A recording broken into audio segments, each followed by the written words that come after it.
વિદ્યાર્થી મિત્રો ધોરણ 12 ના વિદ્યાર્થીઓનો બધાનું સ્વાગત છે।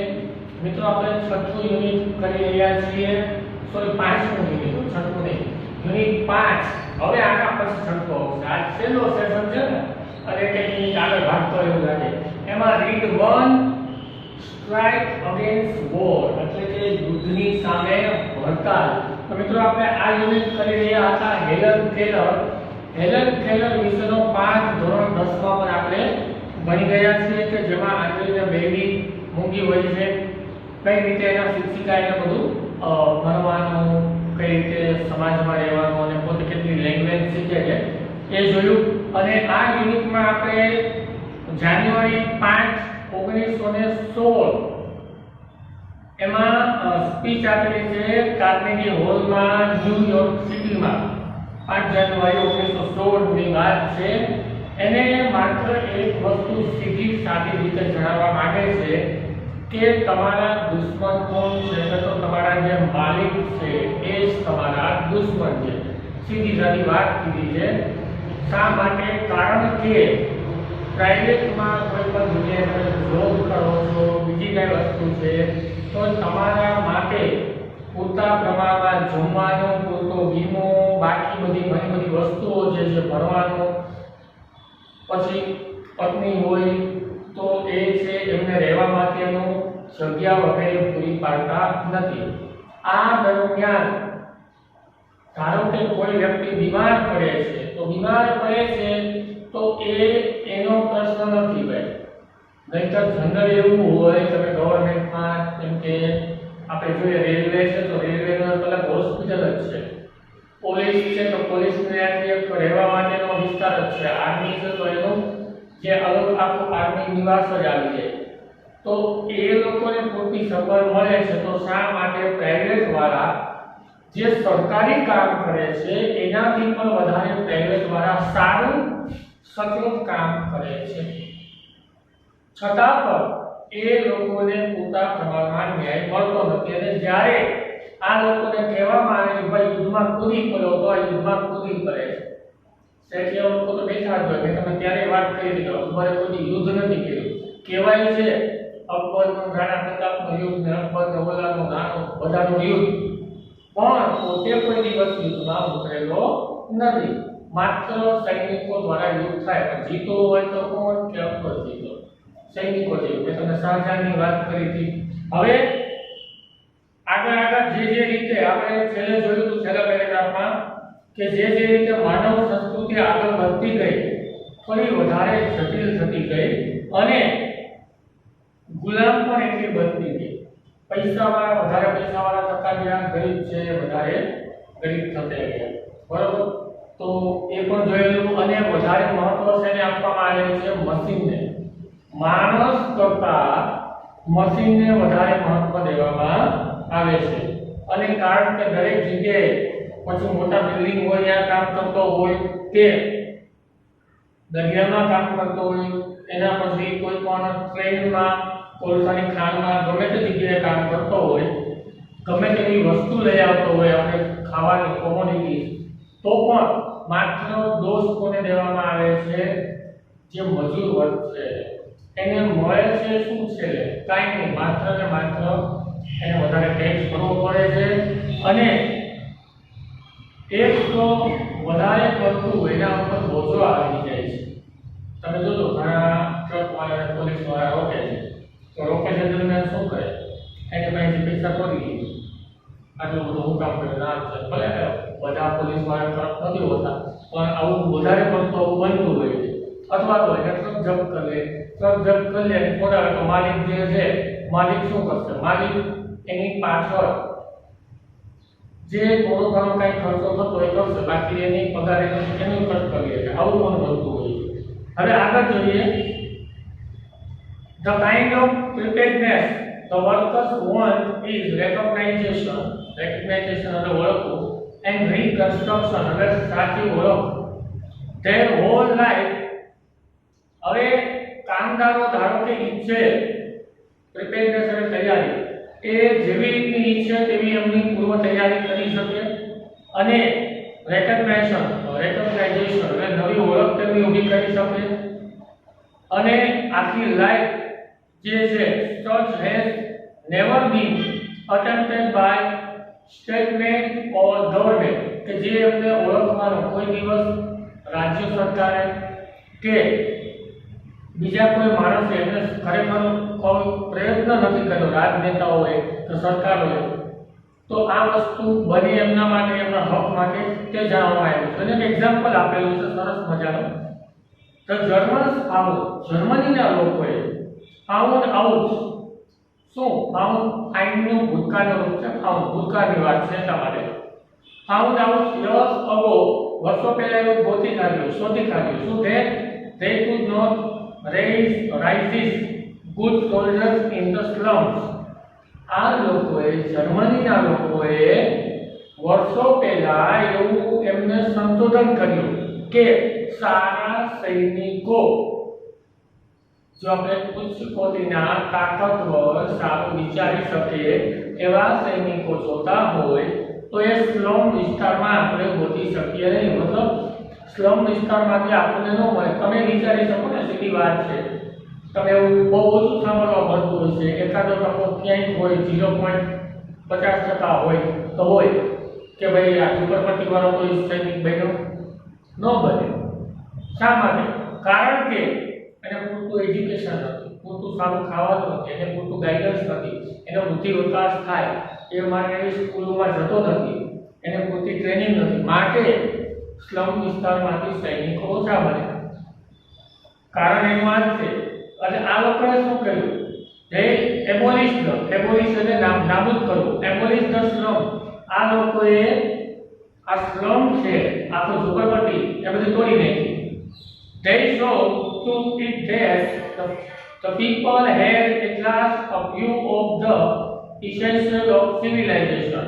એ લોકોએ એવું શોધી કાઢ્યું કે ઝુંપડપટ્ટીમાં સૈનિકોનો રાજ નથી, ઝૂંપડાઓ એમને નાબૂદ કરી દીધા.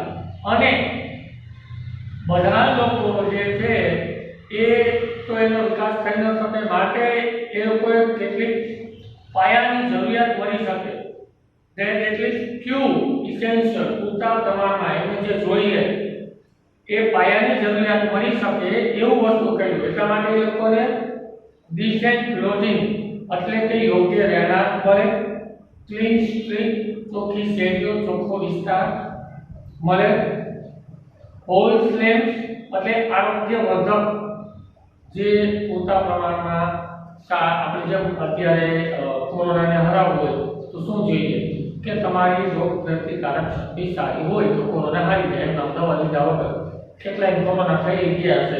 એક સિરોના આંકડા પ્રમાણે ભારતમાં અત્યારે આપણે 50 લાખ કે 51-52 લાખની સંખ્યા છે. તો એના પ્રમાણે સિરોના આંકડા પ્રમાણે ભારતમાં 22 થી 23 કરોડ લોકોને કોરોના છે, થઈને મટી ગયો છે. આ તો ટેસ્ટિંગમાં ખ્યાલ આવે છે, બરોબર.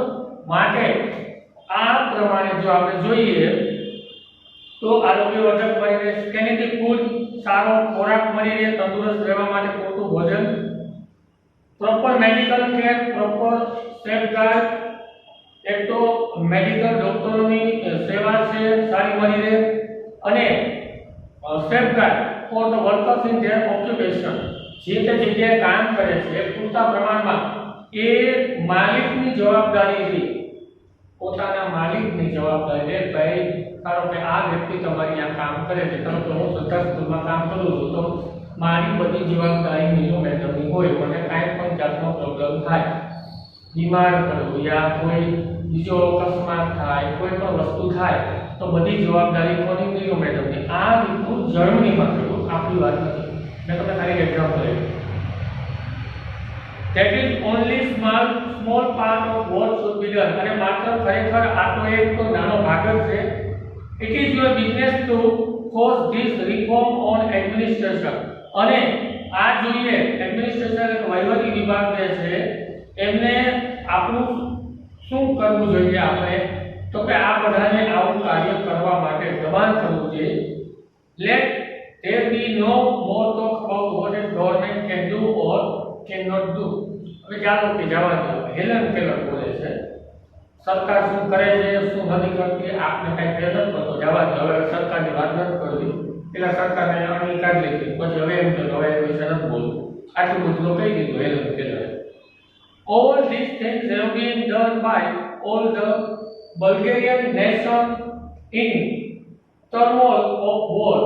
Bulgarian nation યુદ્ધમાં ડૂબેલા રાષ્ટ્રો અને ગરબડો turmoil of war ગરબડો કરવાવાળા કે આપણો જે આ બધા અમેરિકાની વાત કરે આપણા દેશની વાત નથી આઝાદ પણ નહોતું તો એ સમયે વાત કરે છે કે ભાઈ બધા દેશમાં જે રાષ્ટ્રો ઘણા બધા ડૂબેલા છે દેવામાં બરાબર અને આવી બધી ગરબડો થાય છે તો આપણે શું કરવું જોઈએ એના વિશે તો every fundamental industry has been managed better by government than by private corporation. તો દરેક જે પાયાના બાંધકામો છે મતલબ કોઈ પણ તમે ઇન્ડસ્ટ્રી છે એ સરકાર દ્વારા ચલાવવામાં આવવા જોઈએ. સરકાર દ્વારા ચલાવવામાં આવ્યા પછી પ્રાઇવેટ સેક્ટરને દેવા જોઈએ અને એના અમુક નિયમો હોવા જોઈએ જે નિયમોને આધીન આ બધા લોકો ચાલે અને આ રીતે જો ચાલશે તો જ આગળ આ લોકોને પૂરતા પ્રમાણમાં ન્યાય મળી રહેશે. ગરીબ લોકોને મજૂર વર્ગને એટલે માટે ખાસ આ વસ્તુ કહેવામાં આવી છે. આગળનો પેરેગ્રાફ જોઈએ છેલ્લો.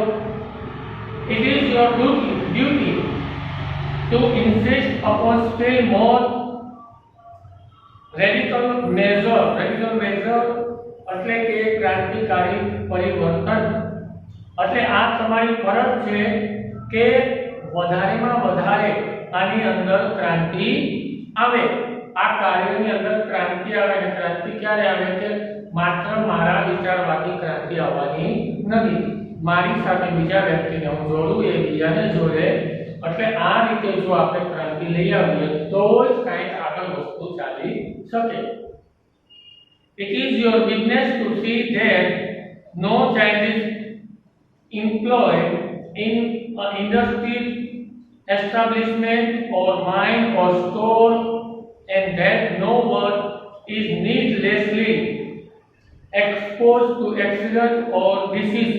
ખૂબ જ સરસ વસ્તુ કીધી છે કે કોઈ પણ બાળક અથવા કોઈ પણ છોકરો કોઈ પણ બાળક કોઈ પણ છોકરી ઉદ્યોગો એકમો ખાણ હોય કે દુકાનમાં મજૂરી કરતા હોય બરાબર ઇન્ડસ્ટ્રી હોય આપણને ખ્યાલ છે માઇન એટલે ખાણ હોય સ્ટોર એટલે દુકાન હોય તો એનો અકસ્માત ન થાય, એનો અકસ્માત આડકતરી રીતે ક્યાંય ન થાય અને નો ડિસીઝ એક્સિડન્ટ ઓર ડિસીઝ કે કોઈ પણ પ્રકારનો એને રોગ થાય નહીં.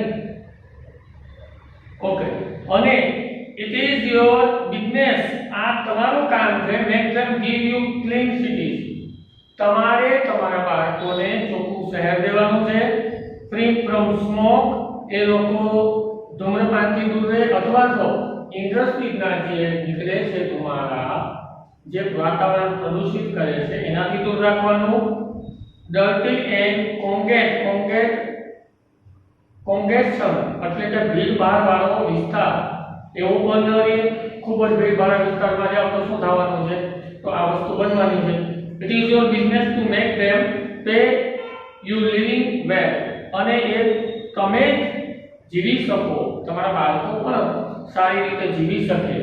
પૂરતા પ્રમાણમાં એ લોકોને જમવાનું નોકરી અને પૈસા મળી રહે એ તમારે જોવાનું છે. It is your business to see this kind of preparedness is carried into every department on the nation અને તમારે જોવાનું છે કે સરકાર દરેક ક્ષેત્રમાં આ પ્રકારના વિભાગ હોય અને આનો કોઈ પણ એક જાતનો નિયમ બનાવી કમિટી હતી અને આનું આગળ કાર્ય ચલાવે. Until everyone has chance to be well born દરેક લોકોને અધિકાર છે કે સારી રીતે હક હોય છે કે સારી રીતે જન્મે.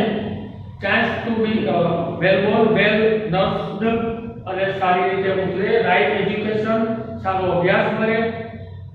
intelligence and serviceable to the country all the time અને હંમેશા દેશની સેવા માટે તૈયાર રહે આવો એને હક મળવો જોઈએ. strike against war all ordinance and laws of institutions that continue struggle of peace and clarity of war. અને આ જે તાનાશાહી છે, સ્ટ્રાઇક અગેન્સ્ટ વોર, ઓર્ડિનન્સ, તાનાશાહી જે છે એના માટે દરેક દેશવાસે, દરેક દેશના લોકોએ હડતાલ કરો અને હંમેશા એ યુદ્ધથી દૂર રહે એવું તમે ઈચ્છો. Strike against war, for without you no battle can be fought. તમારા વગર કોઈ પણ યુદ્ધ લડી શકાશે નહીં. Strike against war manufacturing scrap and gas bombs and all known tools of murder. Strike against war જે છે એમાં તમે રદ્દી માલ સામાન વિસ્ફોટ અથવા તો બીજાને હત્યા કરવાનું વિચારો નહીં. Strike against war preparedness that means death and miseries to millions of human beings. એવી તમે તૈયારી કરો કે જેનો મતલબ થાય, હવે જાણો કે આપણે અત્યારે યુદ્ધ થાય તો આપણો દેશ ગરીબીમાં પાછો જઈ શકે. આ કોરોનાના કારણે, માત્ર કોરોનાના કારણે એવું કહે છે કે આપણું અર્થતંત્ર પાછે જતા 10 વર્ષનો સમય લાગશે. જેવું 6 મહિના પહેલા આપણું અર્થતંત્ર ભાગતું હતું, તો ધારો કે યુદ્ધ થાય તો આનાથી પણ વધારે ગરીબી આવી શકે. બી નોટ ડમ, મૂંગા નહીં રહ્યો. મૂંગા મોઢે નહીં કરો, કંઈક આવ્યા છો, જન્મ લીધો છે, કંઈક કરીને જવાનું છે ભાઈ. Strike against prepared that means death and misery to millions of human beings. લાખો માનવીઓની જે ગરીબીમાં જે મરણ છે, આનું કારણ મેં તમને કીધું તે એક જ છે કે યુદ્ધ અથવા તો તમારા જે માલિકો જે છે એના દ્વારા જે તમારા પર અત્યાચાર થતા હોય છે, પૂરતા પ્રમાણમાં તમે ગુલામની જેમ જીવતા હોય છો, એ છે. Obedient slaves in army of the destruction. Be heroes in army construction. હંમેશા કોઈ વિનાશકારી સેનામાં, ડિસ્ટ્રક્શન એટલે વિનાશકારી સેનામાં સભ્ય ન બનો, પણ હંમેશા એક વિકાસની સેનાના એક નાયક બનો. વિકાસ પછી છેલ્લે ગાળો થઈ જશે. તો મિત્રો આ થોડું ચેપ્ટર તમે બધાને આપણે ખબર જ છે, ક્લાસમાં પણ કીધેલું છે. આપણા દેશનું તો છે નહીં, અને વર્ષો પહેલા થઈ ગયેલી વાત છે. આવું હેલેન કેલરનું કહેવું છે, મારું કંઈ કહેવું થતું નથી. બરાબર, તો આજનો સેશન અહીંયા જ પૂરો થાય છે. તમારી એક્ઝામ તો લેવામાં આવે છે અને બોર્ડ વાળા પણ તમારી એક્ઝામ લેશે. તો આના પછીના સેશનમાં હવે આપણે આગળની રીત જોશું. બધાએ ખાસ હેન્ડસ્ફ્રીના ઉપયોગથી વિડિયો સાંભળવાનો. Thank you.